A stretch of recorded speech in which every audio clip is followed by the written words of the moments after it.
Martes 11 de octubre, saludos señoras, señores, bienvenidos un día más a este tiempo de comunicación en PTV, este espacio que como saben reservamos para el comentario de las informaciones que aparecen de actualidad de Córdoba con el argumento de la publicación en las portadas de los diarios que se editan en papel, Diario Córdoba, Diario ABC, Diario El Día. Hoy nos acompaña para estos comentarios Juan Ruz, gracias Juan, director del Día de Córdoba, que va a estar junto a nosotros, bienvenido, en este comentario. Como les digo, vamos a aprovechar las informaciones que aparecen en la portada para hablar de la actualidad, así que como es habitual, empezamos en este caso por El Día, en deferencia a la presencia del compañero de Juan.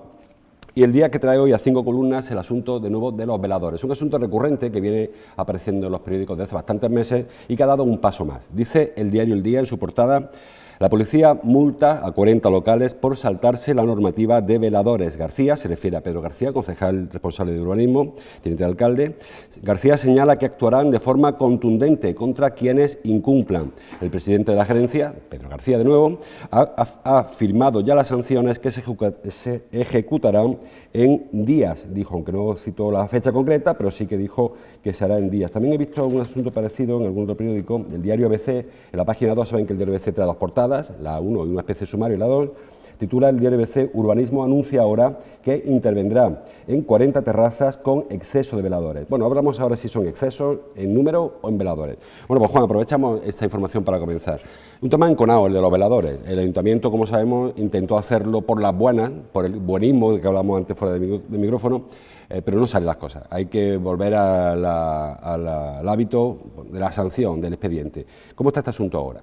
Bueno, como sabemos y hemos comentado en alguna vez que otra, se creó una comisión específica donde estaban integrados los vecinos, estaban integrados los hosteleros de Córdoba, y se llegaron a una serie de normas y de zonas donde se tenía que cumplir ese acuerdo de veladores.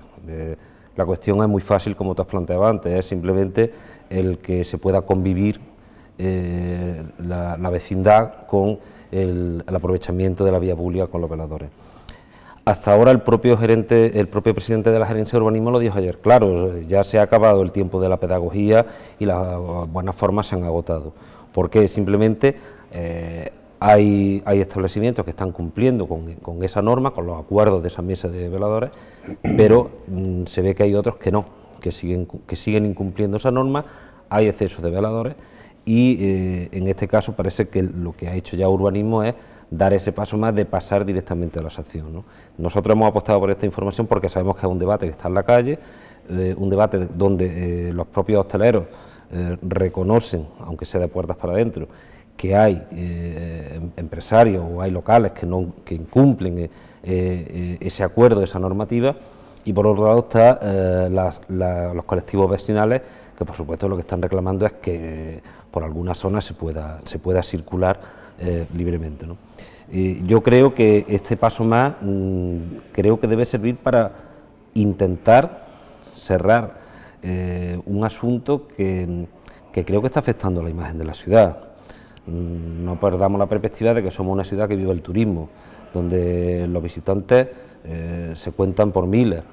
Y la verdad es que hay ciertas zonas del casco urbano y sobre todo del casco histórico donde la imagen tiene que ir en consonancia un poco con lo que es el patrimonio y lo que es la apuesta turística de Córdoba, eso está clarísimo. Ese paso que da ahora el Ayuntamiento o la gerencia en concreto, a lo mejor si se hubiese dado antes, ¿no?, se hubiese evitado todo este debate, porque para la mayoría de las actividades ciudadanas existe una ordenanza y punto. La basura se deposita a tal hora, los autobuses cuestan tanto dinero, las cocheras tienen tal vado. Sin embargo, con los veladores se ha intentado una especie de mediación entre el ocio, la convivencia, el negocio, que está claro que son intereses contrapuestos. Lo que pretende un vecino no es lo que pretende el restaurador que está debajo de su casa, que su interés es vender, lógicamente, un interés absolutamente loable y respetable.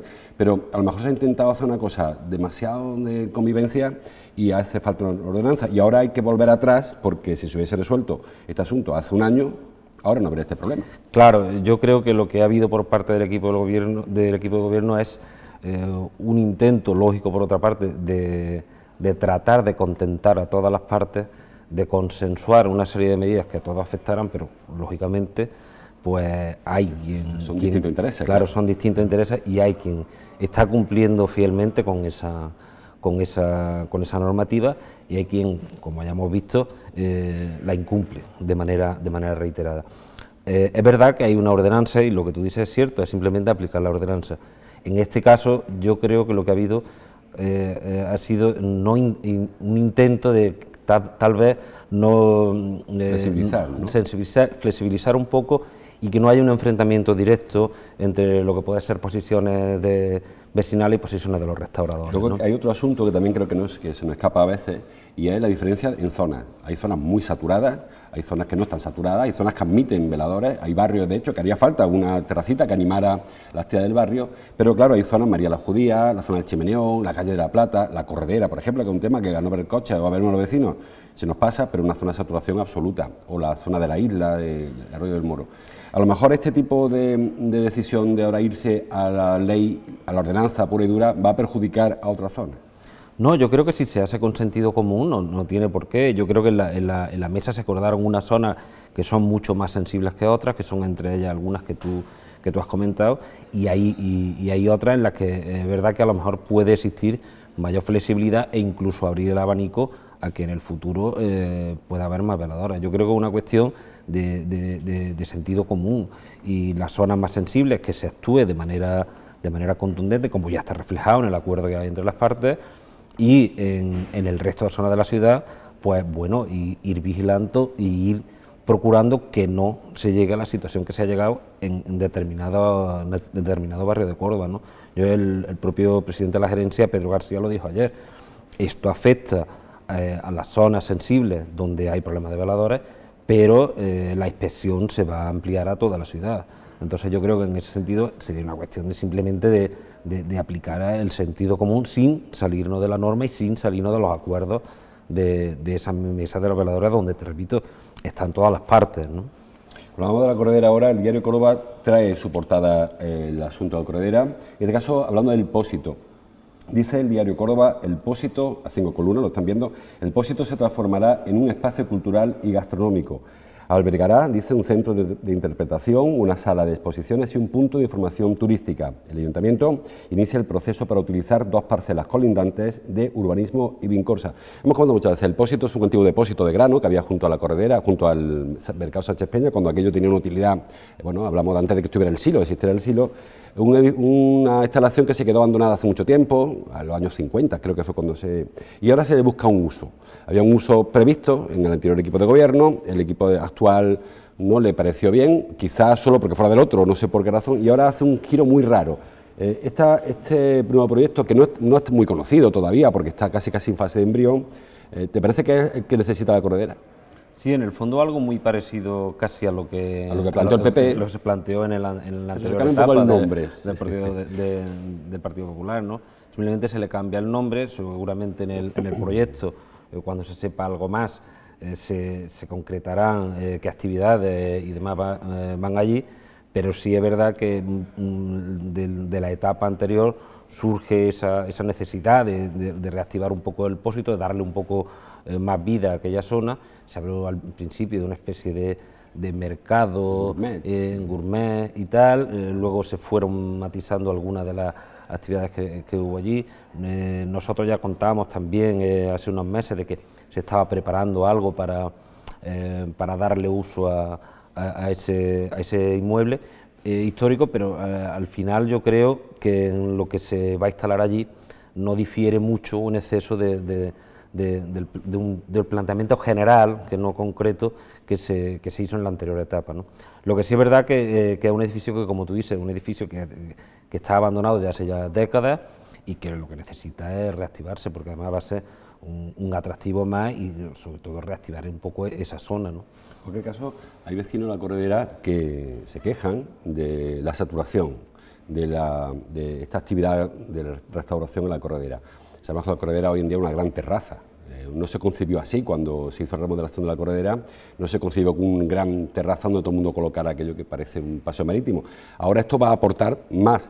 Había, como sabes, otras iniciativas que pretendían, bueno, pues incluir en la corredera otra actividad que no fuera simplemente la de servir cervezas o la de poner copas.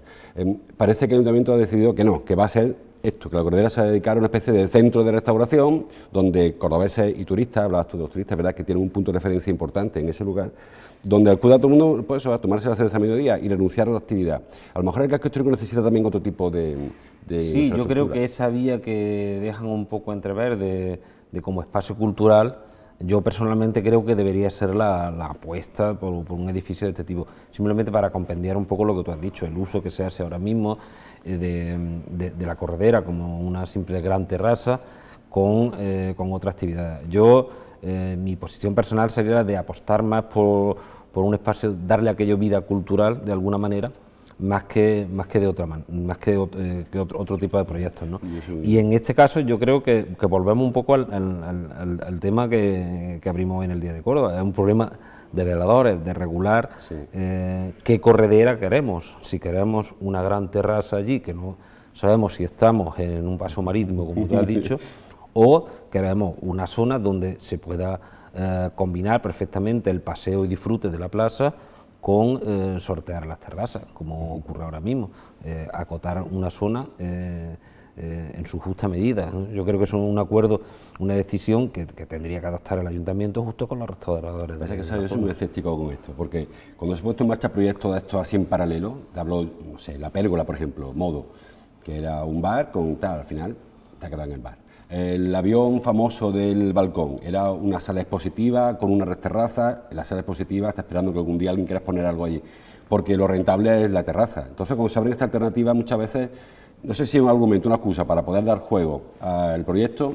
pero al final todo el mundo sabe que al final eso va a ser por un Mercado Victoria o este Ágora se llama, el que abrieron allí en el Brillante. Son locales de restauración distintos a las terracitas que todos hemos frecuentado, de la cervecita de mediodía. Tiene otras perspectivas y otras pretensiones, pero no deja de ser un negocio de restauración. Sí, sin embargo, yo en este caso creo que tiene una singularidad el Pósito, ¿no?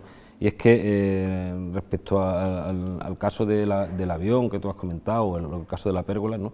De que aun estando en distintas zonas, estaban un poco más aislados, ¿no? El Pósito yo lo veo como en una zona muchísimo más integrada, donde donde urbanísticamente por su localización creo que podría ser muy aprovechable como espacio cultural, donde además yo creo que esa zona de la ciudad también se necesita que se reactive desde el punto de vista cultural, que la Corredera no quede solo para actos culturales muy puntuales, más allá de que nos llegue el desfile de carnaval o algo así. Yo creo que le tenemos que dar mucho más vida y extender la vida cultural de la ciudad también a esos barrios, o la Noche Blanca, ¿no?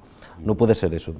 Yo creo que debemos darle un poquito más de vida, y yo creo que esa vía podría ser importante, sin, por supuesto, cerrar la puerta a cualquier otro tipo de proyecto, ya sea ligado a la gastronomía, algún centro de interpretación de la gastronomía, por ejemplo, que se me ocurre, o simplemente un proyecto de una especie de pequeño mercado en ese sentido. Algo comercial, tampoco quiero hablar mucho el debate, pero Corredera en su día fue un lugar de comercio, los portales, y ahora prácticamente uno tras de otro son bares. Hay un poquito, es una cosa muy residual lo que queda del comercio antiguo, de esparto, de lo que hubiera en su día en ese asunto. Vamos con las fotos, si te parece. Fotos muy distintas hoy, los tres periódicos, solamente una foto local, provincial, el Diario de Córdoba. Muy rápidamente vamos a empezar con la foto que hoy nos presenta el Diario El Día en la portada. Es el operativo cordobés que va a volver a Líbano, según dice la portada del diario Grupo Llorino. Están viendo últimos preparativos para el Líbano. La brigada Guzmán el Bueno concluye el periodo de adaptación. El contingente cordobés regresa en noviembre a la zona bajo bandera de Naciones Unidas. Es una operación prevista que va cumpliendo su plazo y que le toca de nuevo ir al Líbano. ¿Se le da la importancia en Córdoba a esta presencia cordobesa en esta zona de conflicto, en las misiones de paz? Yo creo que sí, y en este caso, además de la labor que hacemos los medios de difundir esto, ¿no?, está el asunto de la familia. Son 600 soldados, hombres y mujeres, que van desde aquí, desde Córdoba. Muchos de ellos son cordobeses, y muchos de ellos, sin serlo, se sienten cordobeses porque viven aquí. Sus familias están aquí. A mí me parece que es ya la segunda operación que se hace en el Líbano bajo bandera de Naciones Unidas. Me parece que es un paso importante porque también deja claro el nivel, en este caso, de la brigada, ¿no?, si se le ha seleccionado por algo, ya tiene un bagaje del trabajo que se hizo allí, y ahora pues yo creo que se le ha premiado con esta nueva misión de paz allí en el Líbano, ¿no? Nosotros hemos apostado por la foto porque era una foto de uno de los últimos entrenamientos que han hecho, y nos gustó lo impactante de la foto, en el sentido de que estos entrenamientos lo que hacen es adaptarse al terreno. También nuestro paisaje en Cerro Moriano, y como está un poco organizado todo ese campo, pues da pie para que la adaptación foto en Córdoba, foto en San Gregorio. Exactamente. Pues da pie un poco a que ellos se puedan adaptar un poco a lo que se van a encontrar allí, aunque todos sabemos que, bueno, que luego la realidad del sur del Líbano pues no tiene nada que ver, ¿no? La foto del diario El Día, una foto que firma a J. González, Antonio, nuestro amigo Antonio González, se va a Palma del Río. Ayer se celebró en Palma la gala del turismo, y la foto, pues hemos visto ya a Antonio Ruiz, presidente de la Diputación, y a Lourdes Moedano, que fue una de las distinguidas ayer. Córdoba reconoce, dice, a sus embajadores del turismo. Fue en el Teatro Coliseo de Palma del Río, fue la séptima gala del turismo de Córdoba, y el patronato la llevó a... Estamos hablando del diario Córdoba, aunque aparezca el día en portada, la foto del diario Córdoba. La llevó, como le digo, a Palma del Río. Ayer había también una referencia, ahí tiene la foto que les decía. Ayer hablamos también algo de turismo, por otra referencia. Con respecto a esta información me surgen dos reflexiones. La primera, el turismo provincial. Muchas veces, cuando hablamos de Córdoba, estadísticamente el turista viene a la capital, viene a ver la mezquita, fundamentalmente. Hay aquí unas opciones evidentes, unas posibilidades que no se aprovechan el turismo de la provincia, que a partir de estas galas quizá se intenta promocionar o potenciar el turismo fuera. Palma del Río, bueno, tiene su patrimonio bastante atractivo.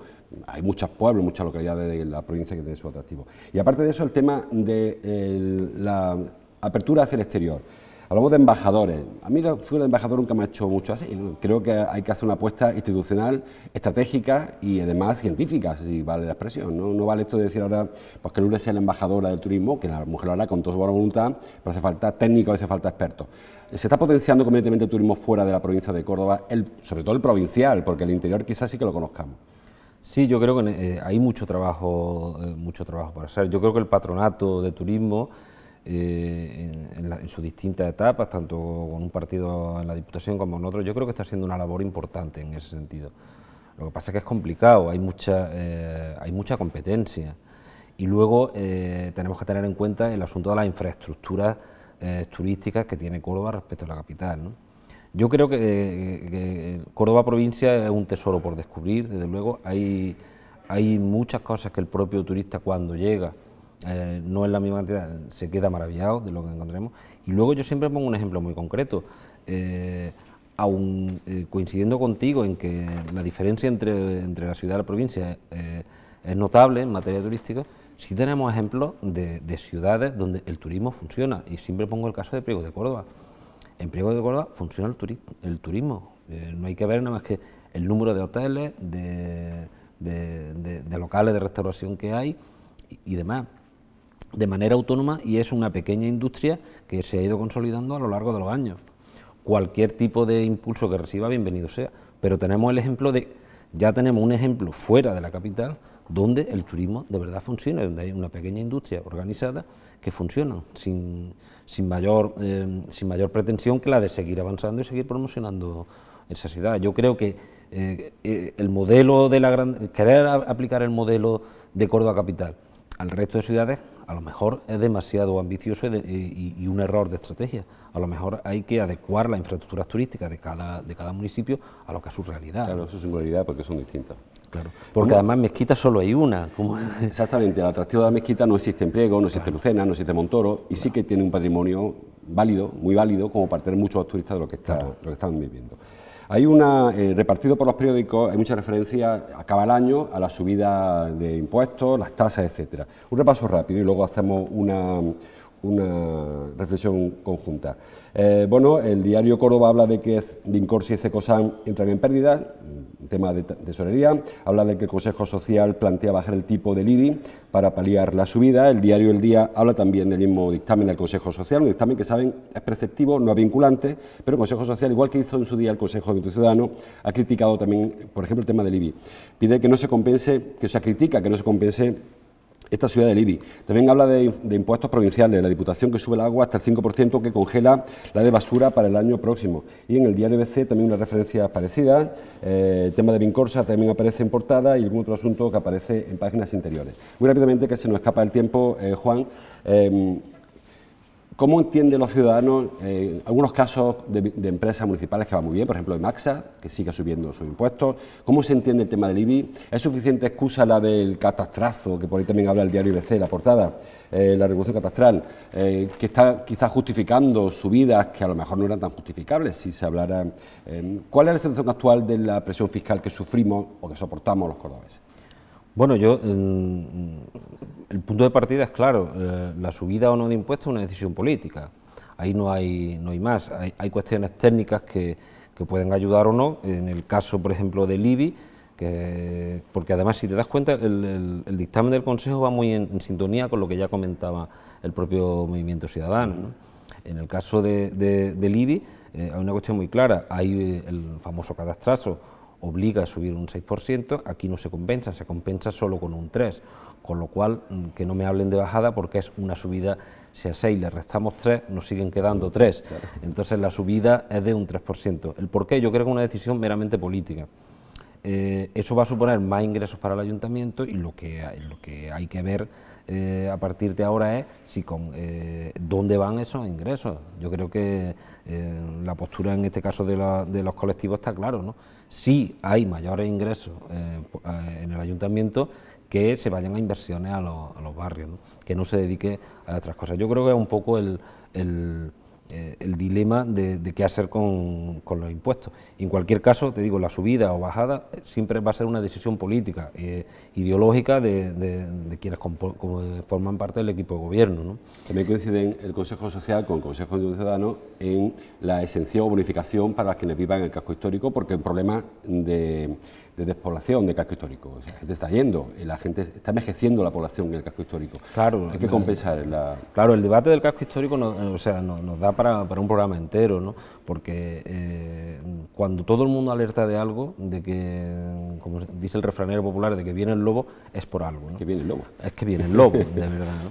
Y en este caso es verdad que el casco histórico necesita una serie de medidas fiscales que se vienen demandando, no de ahora, sino desde hace tiempo. Nosotros recuerdo que antes del verano publicamos un reportaje hablando con gente que vive allí en el casco histórico, y la verdad es que necesitan una serie de incentivos para reactivar esa joya cordobesa que no podamos perder, que Córdoba es la mezquita, pero es mucho más, como hemos hablado antes, ¿no? Y en este caso yo creo que sería importante que ese tipo de demandas se tuvieran en cuenta.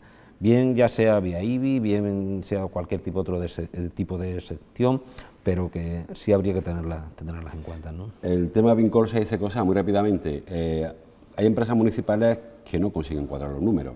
Tenemos dos casos muy concretos, el de Vincorsa, que es una empresa que quizás perdió su objetivo inicial, porque no hace falta hoy en día que haya una promotora pública de viviendas, porque está claro que el parque de viviendas está más que sostenido, más que resuelto, y Cecosan, que parece lógico que entre en pérdida. Yo siempre digo que una empresa de servicios no tiene por qué conseguir superávit, hace falta transferencia de punto. ¿Esta situación crítica a las empresas municipales o alguna en concreto, el caso de Vincorsa o Cecosan? Bueno, yo, por supuesto, respetando mucho lo que dicen los informes, que seguramente desde el punto de vista técnico tendrán su razón de ser, y ese tipo de alertas siempre está bien para que los gestores se den cuenta de que hay que ser serio a la hora de gestionar, ¿no? Yo siempre digo que en el caso de las empresas públicas hay que medir no solo una rentabilidad económica, sino también una rentabilidad social, ¿no? Lo que está claro es que la empresa de cementerio ha pasado por momentos muy dificultosos durante los últimos años. Fue una patata caliente que le cayó al anterior equipo de gobierno del PP, y que en este caso, pues bueno, aunque se logró un poco recuperar la estabilidad, pero fue a base de recortes, ¿no? Entonces ahora es normal que, creo yo, que vayan surgiendo estos picos que supongo que con la gestión en el tiempo se irán compensando de alguna manera, ¿no? Y luego, pues, tú has dicho antes, tenemos empresas públicas que están de verdad casi nutriendo el ayuntamiento de ingresos, como el caso de Masa, con un aumento del 300% respecto a las previsiones, algo que, en fin, tú y yo, que somos muy mayores, ya no nos creemos a la hora de hacer esas previsiones, ¿no? Yo creo que hay que tomárselo con cautela, que habría que hacer una lectura un poco más a largo tiempo, tal vez cuando llegue el tercer año de mandato, y ver y analizar un poco cuál ha sido la trayectoria de esa. Y además hay una cosa que es curiosa, nos dicen, por ejemplo, la Diputación sube el precio del agua porque hay déficit, pero Emaxa tiene beneficio y también sube el precio del agua, algo que, porque no es el argumento que entonces hay que barajar, no hay que manejar. Si la empresa pública no tiene que tener pérdidas, tampoco tiene que tener beneficios. Se supone que el objetivo de Emaxa es prestar un servicio, pero no ganar dinero. Sin embargo, sí que se está ganando dinero con Emaxa. Mientras que Aucorsa, por ejemplo, está claro que no puede nunca ser rentable y se asume las pérdidas sin ningún problema. Pero quizás ese cambio de criterio sea un cambio de criterio bastante curioso. En el caso de la Diputación, por ejemplo, se justifica la subida en alta en algunos municipios simplemente porque hay que acometer un plan de inversiones de la red, ¿no? Y además se le manda la patata caliente al ayuntamiento. Ahora subirá tú si quieres el recibo, porque no a un recibo directo al que se le pasa. Claro, en este caso sí. Y en la basura, pues fíjate, es un poco lo que te decía, que yo creo que las lecturas de las empresas públicas hay que verlas un poco a largo plazo, ¿no? En el caso de Premasa estaba en una situación prácticamente de cierre en 2010. Luego se ha ido recuperando y luego habría que subir hasta un 40%, según algunos estudios iniciales, el precio de la basura en un periodo de 6-7 años, y sin embargo este año pues ni sube ni baja, la tasa se mantiene igual. Yo creo que es una cuestión de gestión, de las inversiones que tienen que acometer ese tipo de empresas, de la rentabilidad social y no solo económica que prestan, y a partir y hacer una lectura de la viabilidad o no de ese tipo de empresas más a largo plazo. Todos sabemos que la política es como es y trata de acotar a determinados intereses, pues lo que es el estado de salud de este tipo de entidades públicas, ¿no? Se me ha quedado una foto en el tintero, la foto del diario ABC, una foto que, como suele ser habitual, viene de fuera, no viene de Córdoba. Es este tema polémico de este chico, este niño que tiene un problema de salud, que quiere ser torero y que ha generado una polémica tremenda en redes porque ha habido una salida de pata de banco interesante de mencionar. Prefiero un tema que se nos escapa. Estamos casi fuera de hora. Hoy se celebra el pleno municipal, comentábamos antes fuera de micrófono. Pleno ordinario, el pleno que corresponde al mes de octubre, un pleno que en principio no es demasiado polémico, pero va a haber polémica. Los parcelistas han anunciado que van a acudir al pleno a expresar sus protestas. Vamos a anticiparnos al pleno de mañana. ¿Qué va a pasar hoy en el pleno? Pues yo confío en que sea un pleno tranquilo, y si la protesta tiene que llegar, como ha llegado o como históricamente va llegando al Ayuntamiento de Córdoba, que sea de manera civilizada y con un comportamiento cívico. Yo no espero nada más. En este caso, lo que es de esperar es que quienes dirigen o presiden el pleno tomen las decisiones que haya que tomar en caso de que sea necesario, nada más. Yo creo que es una cuestión de aplicación del reglamento y de respeto entre las personas que están allí. Quienes están allí, las 29 personas que hay allí, representan a todo el pueblo de Córdoba. Entonces, yo supongo que el sentido común del que hablábamos antes, pues debería de hacer gala, ¿no? Sí, e incluso el resto de colectivos que muchas veces quieren intervenir en los plenos no se pueden ver coartados por la actitud como ocurrió en el pleno pasado, de un pequeño grupúsculo determinado. Yo confío que hayan recapacitado quienes en la anterior sesión optaron por una vía que no era la correcta, y que todo transcurra con normalidad, pero con tensión, eso sí. Porque hablamos antes, cuando hablaba de veladores, gobernar es decidir, y decidir no puedes que estar bien con todo el mundo. Quizá al Ayuntamiento le ha faltado a lo mejor o le ha sobrado un poco de intentar contentar a todos, a los parcelistas, a los que no son parcelistas, como te decía, a otros colectivos, y a lo mejor había que poner más un poco de orden en los debates. Sí, hombre, si entramos en el problema de fondo, recurrir al tema de las parcelas es el eterno debate de Córdoba. Tú lo conoces perfectamente, ese asunto, y al final las decisiones se tienen que tomar en base a la legalidad. La legalidad es la que es y puedo llegar hasta donde cumpla la ley, como dirigente nada más. Yo creo que todos tenemos que ser conscientes que por mucho que nos prometan, hasta podemos llegar hasta donde la ley nos deje, nunca más allá, porque todo lo demás es no tener ni garantías de absolutamente nada. Entonces yo creo que los debates está muy bien que se hable, está muy bien que se abra, que se escuche la opinión de todo el mundo, pero luego hay que decidir, luego toca decidir y decidir de acuerdo a la ley, no decidir de manera arbitraria. Bueno, pues no tenemos tiempo para más, Juan. Te agradezco mucho tu presencia, tus comentarios muy interesantes. Como siempre les digo, es un repaso muy rápido, hay mucha más información en El Día, en el ABC, en el Córdoba, en la prensa digital, que también como siempre recomiendo, Cordópolis, La Voz de Córdoba, Córdoba Hoy, muchos compañeros que están trabajando para ofrecernos cada día a día la información. Te repito, gracias, Juan, por tu colaboración. Muchísimas gracias a vosotros por invitarme y bueno, yo encantado de estar aquí en esta casa hermana. Muchas gracias, veremos más entonces. Nosotros lo dejamos, volveremos el jueves, mañana fiesta. Ahora le dejo con una entrevista con María Ángeles Mellado, que tiene en su cocina a Miguel Ángel López Raso, el presidente de Autismo Córdoba. Van a hablar también de actualidad, van a tomar café, así que le dejo con ella. Nosotros volvemos el jueves. Hasta entonces, como siempre, gracias por su atención.